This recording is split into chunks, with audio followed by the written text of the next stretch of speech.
Хятад улс саяхан Хонконг руу 55 км урт гүүр барьжээ.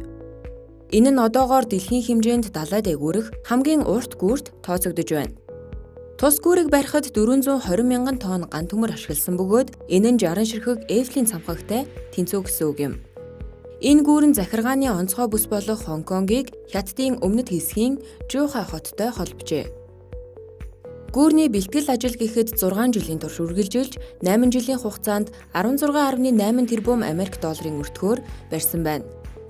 Өмнө нь дээрх хоёр хотын хооронд 3 цагийн турш явдаг байсан бол гүүр баригдсанаар 30 минутын хугацаанд л энэ хоорондох замыг туулах боломжтой болжээ. Хятадд иймэрхүү дэлхийд хамгийн уртад тооцогдох олон гүүр байдаг бөгөөд тэдний ихэнх нь газар болон гол мөрнийг хөндлөн гулд туулах хурдны галт тэрэгний гүүр юм. Гэвч энэхүү шинэ гүүр нь далай дээрх хамгийн урт гүүр гэдгээрээ онцлогтой юм.